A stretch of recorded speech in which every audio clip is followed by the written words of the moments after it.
Amoroso Padre Celestial, te damos gracias en esta mañana por la oportunidad de estar aquí reunidos para poder escuchar tu palabra y para poder escuchar tu voz. Y en esta hora, Señor, queremos pedirte que tú nos ayudes a estar completamente atentos y que tu Espíritu nos dirija a entender lo que tú quieres enseñarnos, que seamos instruidos por ti. Te pido por favor que me ayudes para poder comunicar este mensaje y que me utilices, por favor, Señor, como un instrumento correcto y adecuado para compartir tu palabra. Te pido tu ayuda, Señor, y te pedimos que nos permitas entender lo que tú tienes para nosotros, que abras nuestra mente y abras nuestro corazón para recibir tu palabra y lo que tienes para nosotros en esta mañana. En tus manos nos encomendamos. En el nombre bendito y poderoso del Señor Cristo Jesús, te pedimos esto, por favor, Señor. Amén. Y como les decía, la parábola de esta mañana tiene por título El rico y Lázaro y está precisamente basada en el Evangelio de Lucas, capítulo 16, versículo 19 al 31. Y vamos a continuar esta semana hablando acerca de las parábolas del Señor Jesús. Y este domingo vamos a revisar esta parábola. Y esta ocasión sí vamos a, lo primero que vamos a hacer en esta ocasión es sí leer la parábola como tal. Así que ahí en su Biblia, por favor, Lucas 16, versículo 19 en adelante, la palabra de Dios en la parábola del rico y Lázaro nos dice lo siguiente. Había un hombre rico que se vestía de púrpura y de lino fino y hacía cada día banquete con esplendidez. Había también un mendigo llamado Lázaro que estaba echado a la puerta de aquel, lleno de llagas, y ansiaba saciarse de las migajas que caían de la mesa del rico, y aún los perros venían y le lamían las llagas. Aconteció que murió el mendigo y fue llevado por los ángeles al seno de Abraham. Y murió también el rico y fue sepultado. Y en el Hades alzó sus ojos estando en tormentos y vio de lejos a Abraham y a Lázaro en su seno. Entonces él, dando voces, dijo: Padre Abraham, ten misericordia de mí y envía a Lázaro para que moje la punta de su dedo con agua y refresque mi lengua, porque estoy atormentado en esta llama. Pero Abraham le dijo: Hijo, acuérdate que recibiste tus bienes en tu vida y Lázaro también males, pero ahora estés consolado aquí y tú atormentado. Además de todo esto, una gran sima está puesta entre nosotros y vosotros, de manera que los que quisieren pasar de aquí a vosotros no pueden, ni de allá pasar acá. Entonces le dijo: Te ruego pues, Padre, que le envíes a la casa de mi padre, porque tengo 5 hermanos, para que les testifique, a fin de que no vengan ellos también a este lugar de tormento. Y Abraham le dijo: A Moisés y a los profetas tienen, óiganlos. Él entonces dijo: No, Padre Abraham, pero si alguno fuere a ellos de entre los muertos, se arrepentirán. Mas Abraham le dijo: Si no oyen a Moisés y a los profetas, tampoco se persuadirán, aunque alguno se levantase de los muertos. Hasta ahí. Ahora bien, hemos mencionado a lo largo de estas semanas que para poder estudiar las parábolas del Señor de una manera correcta, es necesario responder algunas preguntas específicas. Estas preguntas son: ¿quiénes son los personajes? Como primera pregunta. Segunda pregunta: ¿cuáles son los elementos que rodean la parábola? Es decir, los elementos históricos del por qué, del cómo, del cuándo, y también los elementos del contexto.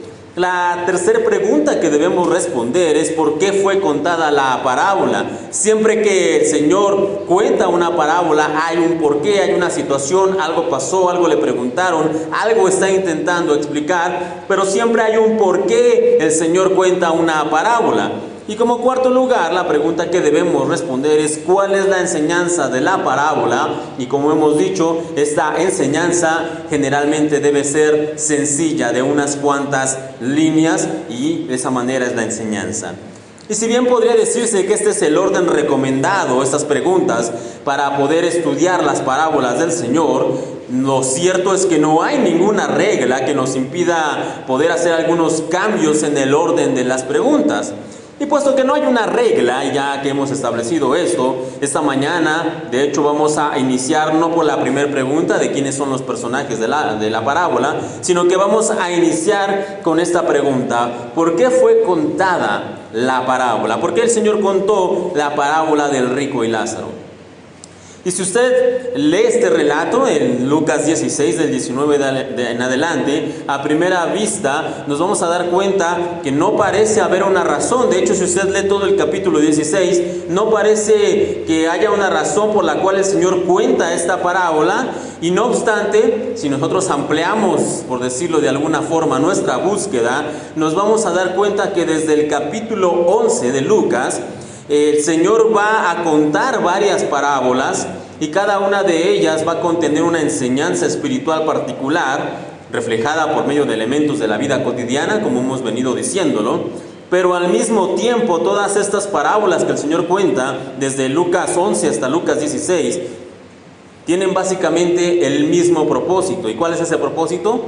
Por un lado, mostrar a los discípulos y a nosotros el carácter piadoso, compasivo y amoroso de Dios.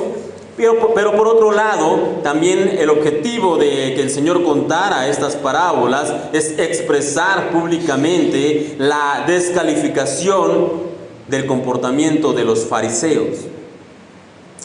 Y esta es la grandeza, o parte de la grandeza de las parábolas del Señor, y es que no solo contienen una enseñanza espiritual, sino que también son un reflejo de la gloria de Dios, también son una guía moral para los creyentes, y también sirven como una advertencia en contra del corazón engañoso del hombre. Y esto solamente por mencionar algunas de las cualidades que contienen estos relatos.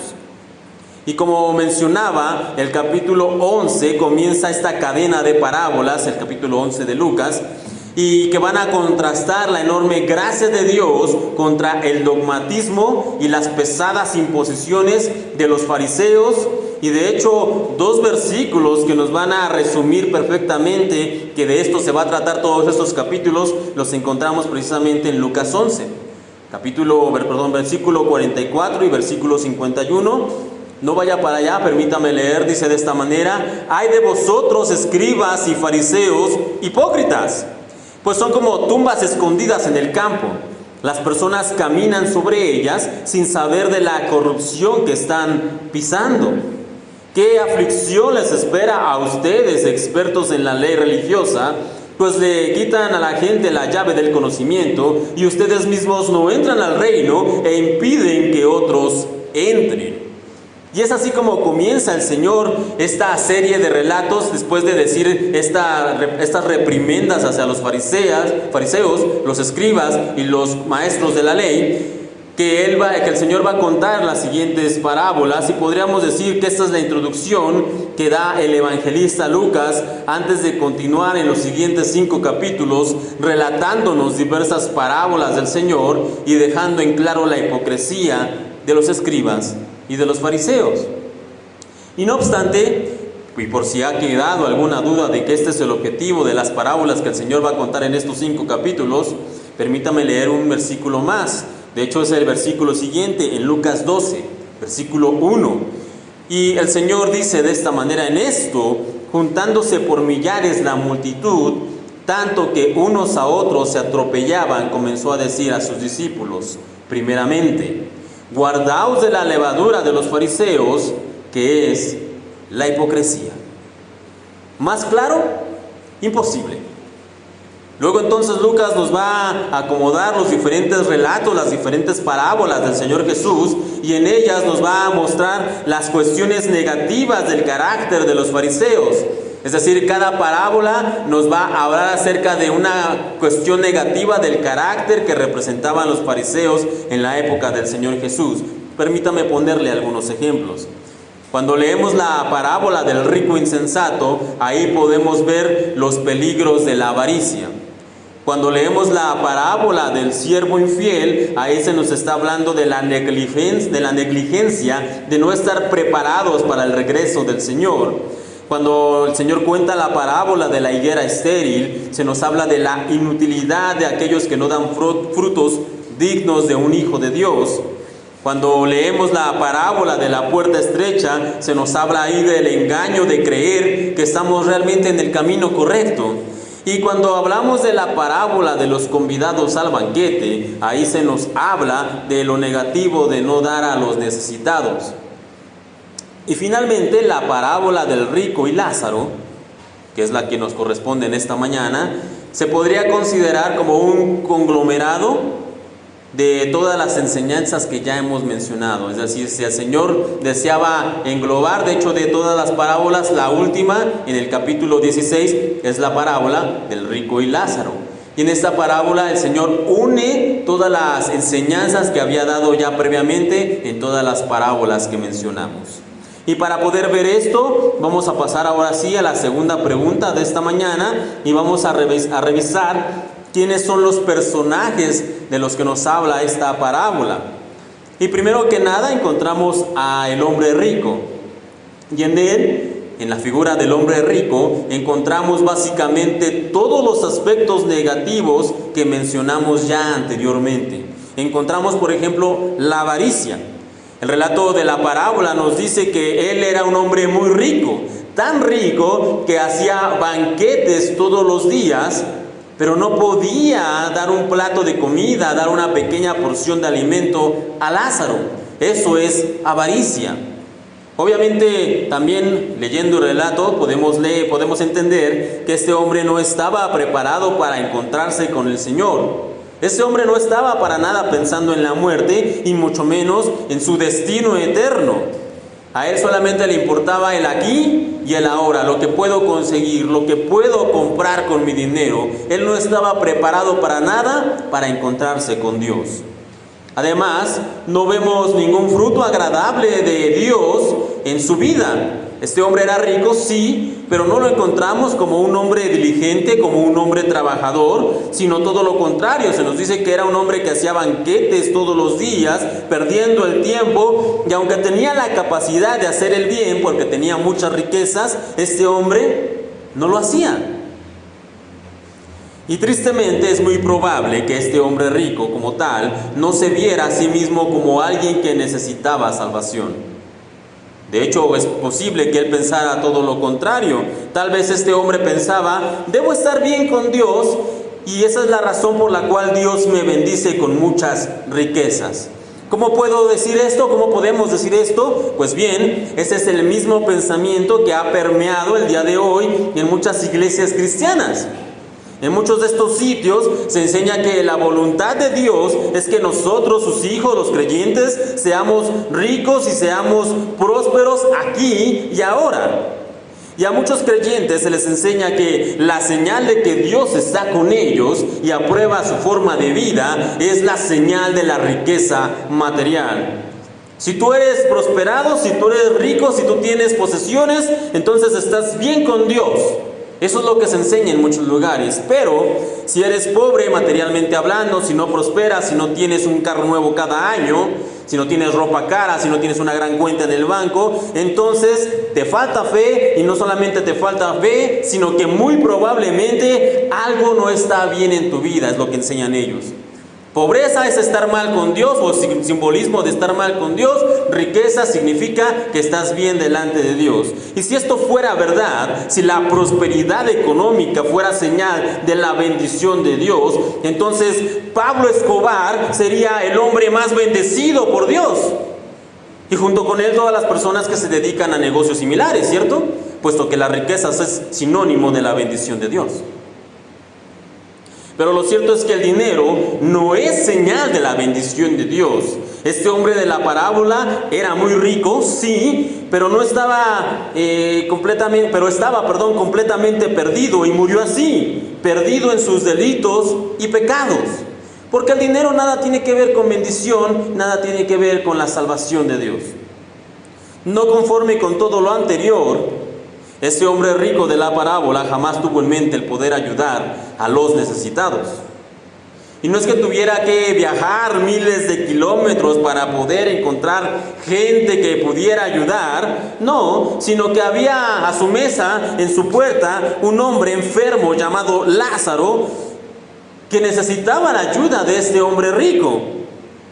Y la Biblia no nos deja en claro, la parábola como tal, si Lázaro muere a causa de sus llagas o por falta de alimento. No nos explica realmente la parábola por qué muere Lázaro. Sin embargo, tanto la cuestión de las llagas como la cuestión del alimento pudieron bien haber sido atendidas y resueltas por el hombre rico, pero no lo hizo. Y este hombre rico de la parábola no representa a una persona en particular, sino que nos revela lo mezquino de la condición humana. La falta de amor por el prójimo, el deseo de que los demás les vaya mal y la autocomplacencia de nuestras propias obras. Eso es lo que realmente nos representa este hombre rico. No obstante, sí había un grupo religioso en la época del Señor que cumplía básicamente con todos estos puntos y que en parte es la razón por la cual el Señor cuenta estas parábolas, y como ya mencionábamos, era el grupo de los escribas y los fariseos. Y podría alguno llegar a pensar, bueno, puesto que el día de hoy, en nuestra fecha, ya no existen ni los escribas ni los fariseos, todas estas referencias ya no son aplicables a nuestros días, pero debemos recordar cuál fue la advertencia que leíamos que el Señor hizo acerca de los fariseos. En Lucas 12, versículo 1 leímos: guardaos de la levadura de los fariseos, que es la hipocresía. Y la actitud falsa y engañosa de los fariseos, que el Señor condena en estas diferentes parábolas, es como la levadura, dice él. Y si usted sabe un poco de cocina, deberá también saber que no se necesita mucha levadura para leudar una gran porción de masa. Y en todos y cada uno de nosotros, los creyentes, los que estamos aquí, sí, en esta mañana, los que estamos en este momento, en este lugar, en todos nosotros hay algo de esa levadura. Todos nosotros somos fariseos en potencia, y por esa razón es que estas advertencias fueron dejadas para nosotros. Ahora, hay un segundo personaje que podríamos considerar, de hecho, el personaje principal de la parábola, y ese es Lázaro.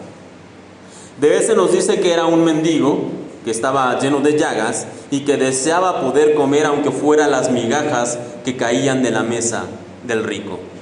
Ahora, podríamos pensar que las migajas en sí son insuficientes para poder alimentar a un hombre. No obstante, esto es solamente una expresión, es decir, llenarse de las migajas básicamente se refiere, en cierta manera, a comer las sobras de la comida. Eso es lo que quiere decir que él esperaba las migajas. En esa época, debemos recordar, la gente no usaba cubiertos para comer como lo hacemos al día de hoy, y por lo tanto muchos de los alimentos eran consumidos directamente con las manos. ¿Y qué pasa si usted toma algo de la comida del plato que le sirven? ¿Cómo le quedan las manos? Sucias. Entonces, ¿qué hacían las personas? No es que no existieran las servilletas, al menos no existían como tal el día de hoy, pero sí existían trapos o servilletas, pero era preferible para las personas, y sobre todo para las personas ricas, limpiarse, ¿sabe con qué? Con pedazos de pan. Como esos panes tipo tortillas, lo usaban casi como una servilleta, y después de que ellos tomaban estos pedazos de pan, después simplemente los tiraban al suelo y los consideraban como desperdicio. Y de estas sobras, de estos pedazos de pan desechados, eran los que Lázaro esperaba poder comer, pero parece que de alguna manera el rico no lo permitía. Además de ser un mendigo con hambre, también se nos dice que estaba lleno de llagas, y no se nos explica la naturaleza de su enfermedad. Pero así como las riquezas no reflejan la bendición de Dios, las pruebas, el dolor y la enfermedad tampoco son sinónimo de estar siendo castigados por Dios. En sí, no se nos dice más nada acerca de Lázaro. No obstante, hay algo en particular que pienso hace que esta parábola destaque de manera especial de los relatos que mencionamos, y es una situación que en esta parábola en particular se nos menciona que el mendigo con llagas, el mendigo hambriento, tiene un nombre y se llamaba Lázaro. Ninguna otra parábola, ninguna de todas las parábolas que el Señor contó, identifica a algún personaje por nombre de pila. Siempre leemos, por ejemplo, el señor de la viña, o los obreros, o el rey, o la viuda, o el padre de familia, o el pastor, etcétera, etcétera. Pero en ninguna de las otras parábolas se nos menciona a una persona por nombre de pila. Y no obstante, el Señor llama a este siervo suyo por su nombre, y la parábola dice Lázaro. De hecho, es interesante contrastar cómo lo dice, porque si leemos de nuevo, la parábola dice que había un hombre rico y describe todo el proceso de vida de este hombre rico, pero simplemente dice, había un hombre rico, como muchos hombres ricos, como tantos hombres ricos que encontramos. Y la Biblia no se detiene ahí ni siquiera a mencionar quién era, a mencionar su nombre, simplemente lo menciona, sí, un hombre rico. Pero después cuando hace la mención dice, y estaba Lázaro. El Señor lo llama por su nombre directamente a él. Y es que la palabra del Señor nos enseña en 2 de Timoteo 2, versículo 19, pero la verdad de Dios es un cimiento que se mantiene firme y sólido y tiene esta inscripción: el Señor conoce a los que son suyos. El Señor conoce a los que son suyos. Y por eso lo especial de esta parábola, reitero, porque al comenzarla, al principiar este relato, el Señor dice, sí, había un hombre rico, y también estaba Lázaro, mi siervo Lázaro. Hace muchos años, todavía me acuerdo cuando estábamos muy niños, había un programa en la radio, en AM, no recuerdo en este momento el nombre del programa, pero había en AM un programa infantil cristiano en las mañanas, y mi hermana y yo siempre en las mañanas nos oponían a veces a escuchar antes de irnos a la escuela, y mi mamá nos ponía a escuchar este programa, y en cierta ocasión mi mamá tuvo la genial idea de llamar al programa, porque generalmente lo que se podía hacer es que gente podía llamar al programa para que te enviaran saludos. Entonces ella tuvo la genial idea de que antes de que nosotros nos despertáramos y nos alistáramos para ir a la escuela, llamar al programa para que nos saludaran. Y de hecho así pasó. Mientras estábamos desayunando antes de irnos a la escuela, el locutor menciona ahí, saludos a Daniel y Berenice, es mi otra hermana, Daniel y Berenice Silva, que están ya preparándose para ir a la escuela. Nos sentimos en ese momento como si el locutor fuera nuestro amigo de toda la vida. Nos mencionaron en la radio, éramos famosos casi, nos sentíamos soñados ese día. Ahora, eso fue en cierta ocasión, no debió hacerlo mi madre, porque después diario queríamos que nos llamaran y que nos saludaran siempre que estábamos desayunando, pero bueno, fue un buen detalle. Y ahora bien, la Biblia nos enseña que Dios, el ser más grande y poderoso de todo el universo, nos conoce a cada uno de nosotros y nos conoce de manera personal y nos conoce a cada uno por nuestro nombre. Y cuando realmente llegamos a entender esto, cuando realmente entendemos que el Señor nos conoce a nosotros de manera personal, es entonces que llegamos a entender de una mejor manera su amor, su sacrificio y su perdón. Pero tenemos que entender que el Señor nos conoce personalmente. No es que el Señor ve aquí y ve al conglomerado de la iglesia de Asim. No, el Señor está aquí y el Señor nos está viendo y nos ve a cada uno de nosotros por nuestro nombre. El Señor ve aquí a Melanie, ve aquí a Claudia, ve aquí a Remedios, ve aquí a cada uno de nosotros y nos conoce de manera personal. Y reitero, cuando realmente entendemos eso, conocemos de mejor manera su amor, su sacrificio y su perdón. Y regresando ahora a la parábola, se nos cuenta que Lázaro muere y es llevado al paraíso. Y en este caso, ese paraíso está representado por una expresión, el seno de Abraham. Y esto en sí, de nueva cuenta, reitero, es una expresión. Recordemos que los judíos consideraban a Abraham como el padre de la nación de Israel y el más grande de todos los patriarcas.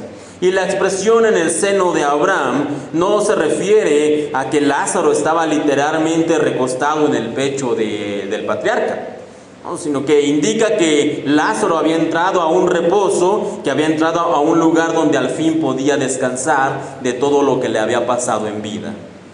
Ahora bien, ¿qué hizo Lázaro para llegar ahí? Es la primera pregunta que vamos a hacer en esta mañana. ¿Qué hizo Lázaro para poder llegar a este lugar, al seno de Abraham? Y es interesante que no se nos dice nada del por qué Lázaro es llevado al descanso eterno.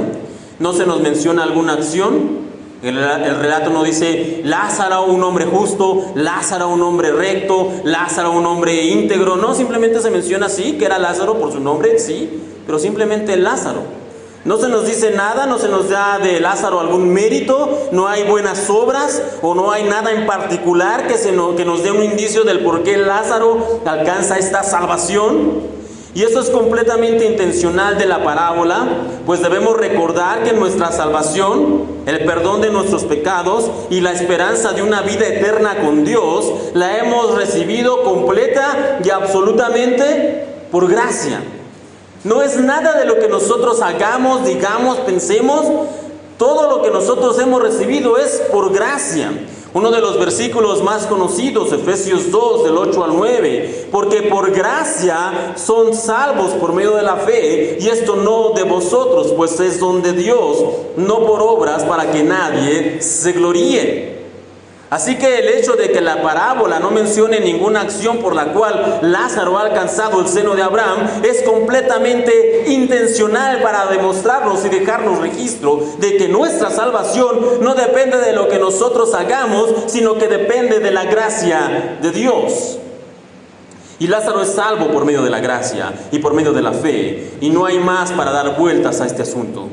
Y aunque alguno pudiera argumentar y decir, bueno, es que el tiempo de la gracia vino después, hasta que el Señor Jesús murió y resucitó, y debemos recordar, como ya lo hemos mencionado también anteriormente en otras predicaciones, que la salvación por medio de la fe y por medio de la gracia siempre ha sido el plan de Dios desde un principio. Desde la época del Antiguo Testamento, de hecho ahí se nos dice, y Abraham creyó y le fue contado por justicia. No se nos dice, y Abraham hizo esto, y Abraham consiguió esto, y Abraham tuvo este mérito. No, la Biblia enseña, y Abraham creyó. Solamente creer, y entonces fue declarado justo. ¿Por qué? Porque la salvación por medio de la fe y por medio de la gracia siempre ha sido el plan de Dios. Y en la parábola también encontramos ángeles, solamente para mencionar el resto de personajes, y de hecho también encontramos al mismísimo Abraham. Sin embargo, puesto que estos personajes tienen una participación realmente mínima, por decirlo de alguna manera, es que no los vamos a mencionar más en esta mañana. Su participación en la parábola es reducida. Ahora que conocemos el por qué el Señor contó esta parábola o esta serie de parábolas, y hemos escuchado sobre los personajes principales que encontramos en ella, debemos revisar la enseñanza de la parábola. Pero antes de llegar ahí, me gustaría hacer una pausa, hacer una escala y hablar un poco acerca de lo que no enseña la parábola. Porque esta parábola, juntamente con algunas más que hemos revisado, esta parábola regularmente se suele desviar acerca de la enseñanza principal. Ahora bien, al leer esta parábola suele haber confusiones sobre lo que realmente enseña, y esto se debe principalmente a que se pierde de vista la enseñanza fundamental de la misma. Muchas personas usan esta parábola como una plataforma para mostrar las diferencias del cielo y del infierno, y de hecho la usan como una evidencia bíblica de la existencia de ambos. No obstante, esa no es la intención de la parábola.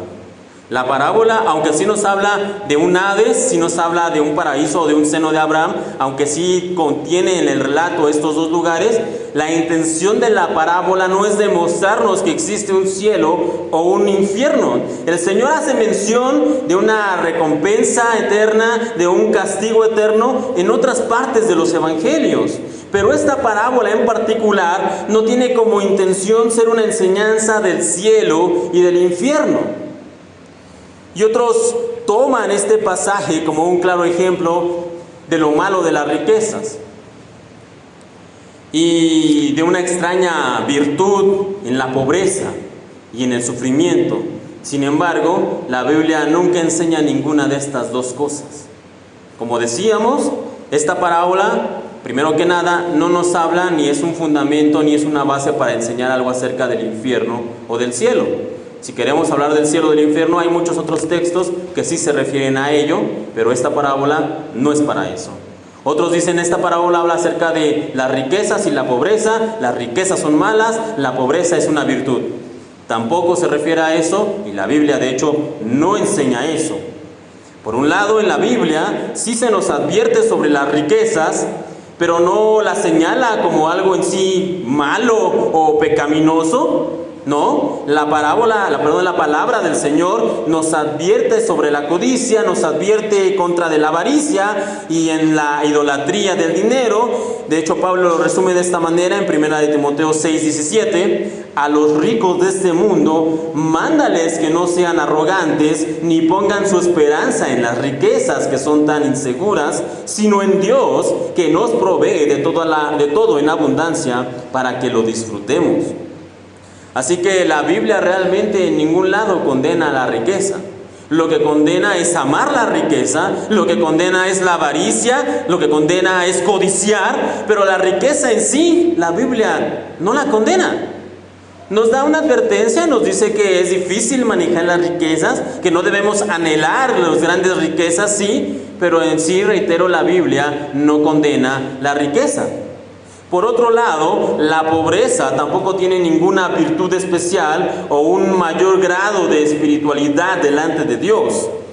Algunas personas consideran que la escasez, que las penas, el dolor, son un elemento perfecto para hacernos crecer en el carácter cristiano y que de hecho esto refleja alguna clase de mayor nivel espiritual en las personas. Sin embargo, la Biblia tampoco enseña eso. El problema en sí no es el dinero, el problema es el corazón del hombre. Usted puede ser muy pobre y al mismo tiempo ser muy orgulloso. Y usted puede tener mucho dinero y ser una persona humilde. Así que el dinero o las riquezas no son el problema es el corazón de cada uno de nosotros. Y retomando la parábola, si recuerda usted, vemos en ella que Abraham, un hombre muy rico, que tenía muchísimas riquezas, pero ellas no le impidieron estar en la eternidad con el Señor. ¿Por qué? Porque su corazón estaba con Dios, no con las riquezas. Y en la misma parábola encontramos a Lázaro, que se nos dice que era un mendigo, era tan pobre que deseaba comer los desperdicios de la comida de algo más, un hombre pobre en extremo, pero al mismo tiempo también llegó a la eternidad con Dios. ¿Por qué? No por un asunto de mucho o de poco dinero, no, sino porque al mismo tiempo que Abraham, o de la misma manera que Abraham, su corazón estaba con Dios. Así que una vez más, Pablo lo escribe de la siguiente manera, ahora en Filipenses capítulo 4, versículo 13. He aprendido a contentarme cualquiera sea mi situación. Sé vivir humildemente y sé tener abundancia. En todo y por todo estoy enseñado, así para estar saciado como para tener hambre, así para tener abundancia como para padecer necesidad. Todo lo puedo en Cristo que me fortalece. Ahora bien, dicho sea de paso, esta parte final del versículo, todo lo puedo en Cristo que me fortalece, no es una frase motivadora o para los cristianos o un eslogan muy bonito para los creyentes, porque muchas veces cuando leemos este versículo, ¿cómo lo tomamos? Por ejemplo, quiero bajar de peso, sí se puede. ¿Por qué? Porque todo lo puedo en Cristo que me fortalece, amén. Otros dicen, no, este año quiero un carro nuevo, quiero otro carro diferente y lo voy a conseguir. ¿Por qué? Porque todo lo puedo en Cristo que me fortalece. Algunos más dirán, no, es que mi intención este año es aprender un nuevo idioma, quiero aprender a hablar chino mandarín. ¿Y sabe qué? Lo voy a lograr. ¿Por qué? Porque todo lo puedo en Cristo que me fortalece. Y como acabamos de ver en el contexto general, Pablo escribe esto, todo lo puedo en Cristo que me fortalece, no como un mantra cristiano en el cual nos vamos a dar ánimos porque todo lo podemos en el Señor, no, sino que escribe Pablo esta frase al final de lo que está poniendo en su texto, como hablando acerca de que él puede todo en la situación financiera cualquiera que ésta sea, siempre y cuando su corazón esté con el Señor. Ese es el significado real y verdadero del texto. No es, reitero, un eslogan bonito para que nosotros los cristianos, cuando queremos lograr algo, cuando queremos conseguir algo, lo digamos, porque todo lo puedo en Cristo que me fortalece. Y he aquí la importancia de utilizar correctamente la palabra de Dios. No solamente es cuestión de este versículo que acabamos de mencionar, sino que debemos utilizar correctamente la enseñanza completa de Dios, toda la Biblia. Y en este caso, regresando a nuestra parábola, reitero, la parábola, por un lado, no habla acerca del cielo y del infierno. Los menciona, sí, pero eso no es la enseñanza, ese no es el tema principal. No habla acerca de un contraste entre la riqueza y la pobreza. Sí tiene elementos de eso, pero una vez más, esa no es la enseñanza principal. Entonces, ¿para qué está escrita la parábola? En un momento vamos a ver la enseñanza, pero quiero dejar bien en claro esta idea. Tenemos que aprender a utilizar correctamente la palabra de Dios y cada versículo usarlo en su contexto adecuado. Esta semana, por algunas circunstancias, me tocó ver un pedazo de un programa de cocina, y es de pruebas, es de diferentes actividades en la cocina.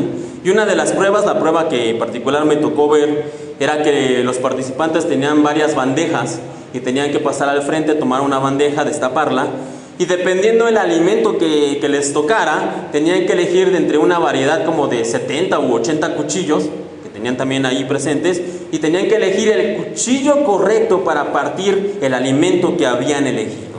Y había cuchillos, según lo que entendí, para quesos, para carnes, para pedazos grandes, para, en fin, para pelar pequeñas frutas, para pelar frutas más grandes, en fin, había una variedad enorme de cuchillos. Y cuando yo estaba viendo esto, me imaginé, no van a adivinar. Y sí, algunos tuvieron fallos, pero hubo algunos participantes en particular que no fallaron en su prueba. Eligieron los cuchillos adecuados dependiendo del producto alimenticio que habían elegido y pasaron la prueba. Yo dije, wow, si yo hubiera estado ahí, yo hubiera usado el mismo cuchillo para todo. Y me di cuenta que efectivamente hay una gran variedad de cuchillos. Ahora, ¿por qué les cuento esto? Reitero, porque es importante saber utilizar la palabra del Señor de manera correcta.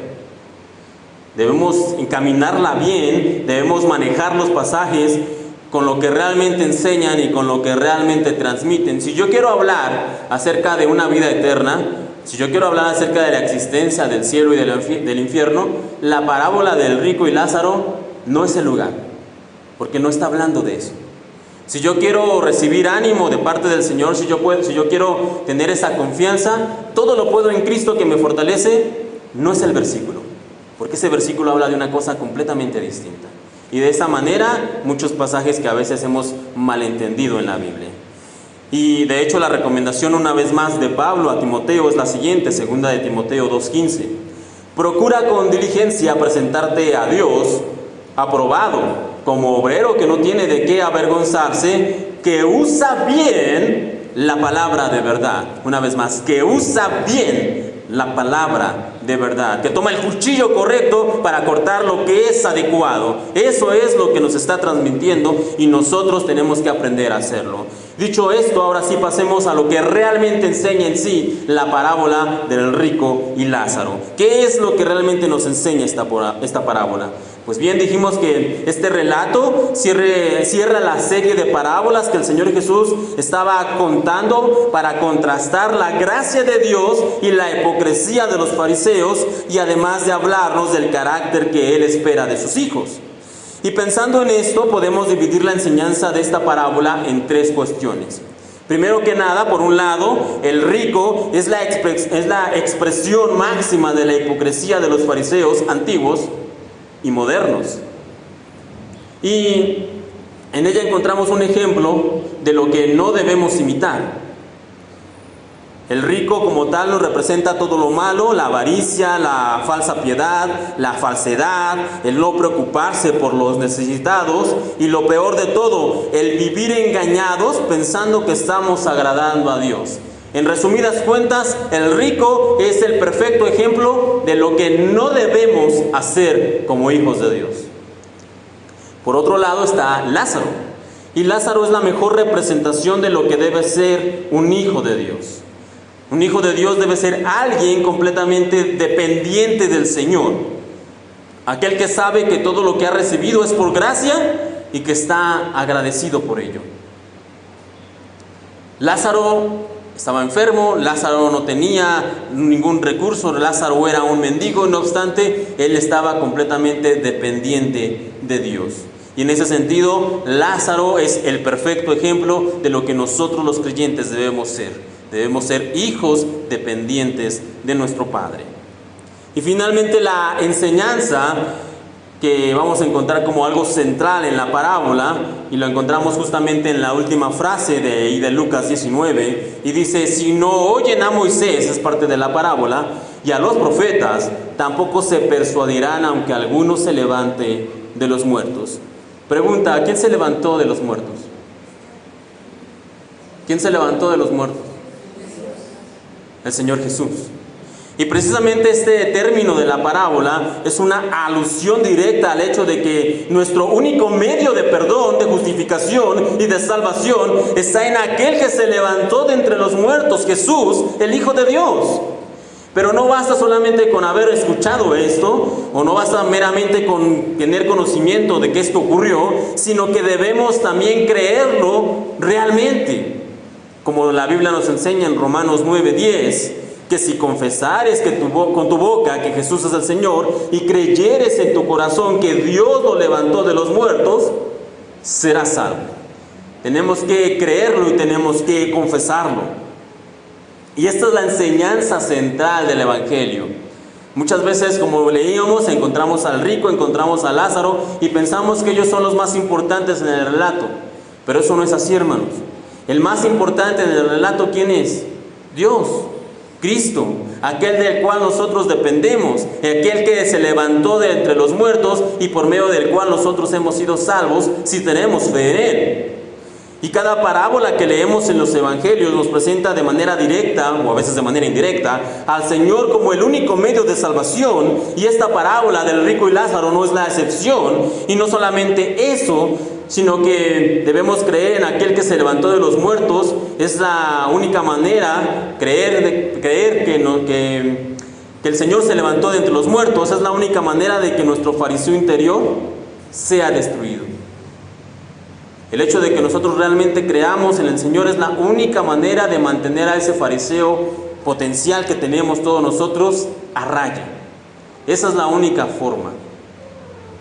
La parábola del rico y Lázaro es una advertencia sobre la importancia de creer en el Señor y de ser transformados por su poder, de dejar atrás de nuestras vidas esa levadura de los fariseos y de ser totalmente dependientes de Dios como lo fue Lázaro. Esa es la verdadera enseñanza de esta parábola: ser transformados por el poder de Dios y ser dependientes de Dios como Lázaro, y dejar atrás la levadura de los fariseos. Y termino con esto en Ezequiel 36:26, que es una promesa de Dios cuando creemos en Él. Ezequiel 36:26 dice de esta manera: les daré un corazón nuevo y pondré un espíritu nuevo dentro de ustedes. Les quitaré ese terco corazón de piedra y les daré un corazón tierno y receptivo. El Señor dice y promete aquí en esta parte, en esta porción de la Biblia, que si nosotros creemos, que si nosotros realmente lo confesamos, Él va a quitar de nosotros ese corazón de piedra, ese corazón lleno de levadura, ese corazón que es avaricioso, que es orgulloso, que hiere a los demás, y Él nos va a dar un nuevo corazón, un corazón de carne, dicen otras versiones, un corazón que es tierno y que es receptivo. Así que pidámosle al Señor que Él pueda hacer su obra en nosotros. Cierre sus ojos y vamos a orar. Padre, te damos gracias en esta mañana por la oportunidad de estar aquí para poder escuchar tu palabra. Gracias por cada una de tus parábolas, por cada una de tus enseñanzas. Y en esta mañana te pedimos, Señor, por favor, que nos permitas alejarnos de todo lo que nos identifique con ese hombre rico. Toda la avaricia, toda la maldad, toda la hipocresía, toda esa levadura, Señor, que nos lleva a la perdición, que nos permitas alejarnos de ella, que no pensemos ni anhelemos ser como ese hombre rico, sino que por otro lado, Señor, nos permita ser como Lázaro, en la manera en que él era dependiente de ti, en la manera en que él confiaba en ti, en la manera en que él fue cuidado, protegido y bendecido por ti. Señor, permítenos ser creyentes dependientes realmente de ti, de tus promesas, de tu palabra, de tu cuidado, de tu amor, de tu bendición, pero que realmente seamos dependientes, Señor. Gracias te damos por esta enseñanza, por esta palabra, y te pedimos por favor nos ayudes para llevarla a cabo en nuestras vidas. También te pido por cada uno de mis hermanos que están aquí, para que bendigas su semana, para que los guardes y protejas, para que los bendigas este día y los des descanso, para que les traigas bendición, salud y dependiendo cada una de nuestras necesidades, Señor, que podamos nosotros orar a ti, confiar en tu voluntad y estar dependientes de ti. En tus manos nos encomendamos, Señor, te agradecemos y te pedimos esto en el nombre de tu Hijo, el Señor Cristo Jesús. Amén.